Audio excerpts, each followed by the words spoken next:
بسم اللہ الرحمن الرحیم، الصلاۃ والسلام علیک یا سیدی یا رسول اللہ وعلی آلک و اصحابک یا سیدی یا حبیب اللہ۔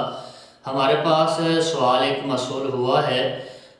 کہتے ہیں کہ اندھیرے کے اندر نماز پڑھنے کا کیا حکم ہے، کیا اندھیرے کے اندر نماز پڑھنا جائز اور درست ہے؟ تو جواب اس کا نوٹ فرما لیجئے۔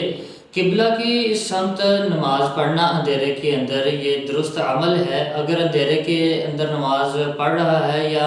اندھیرے میں نماز پڑھنی ہے، اس کا یہ یقین کامل ہے کہ اگر وہ قبلے کی سمت ہے تو اس سے ہٹے گا نہیں، قبلہ شریف کی طرف ہی اس کا رخ رہے گا، تو پھر اس کی نماز یہ جائز ہے اور درست ہے۔ اگر کوئی شخص ایسا ہے کہ اس کو یقین کامل ہے کہ اندھیرے کے اندر نماز پڑھے گا اور اپنی سمت سے ہٹے گا نہیں، خشوع و خضوع اندھیرے میں نماز پڑھنے سے ہی حاصل ہوگا، تو علماء کرام فرماتے ہیں کہ یہ درست ہے۔ بلکہ فتاوی عالمگیری کے اندر امام صاحب رحمۃ اللہ تعالیٰ علیہ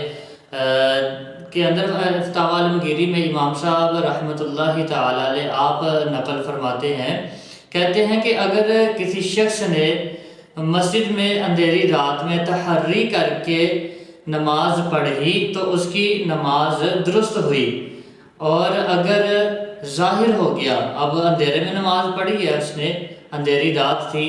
تو قبلے کی سمت تھا، اب اس پر روشنی ہوئی، اب واضح ہو گیا،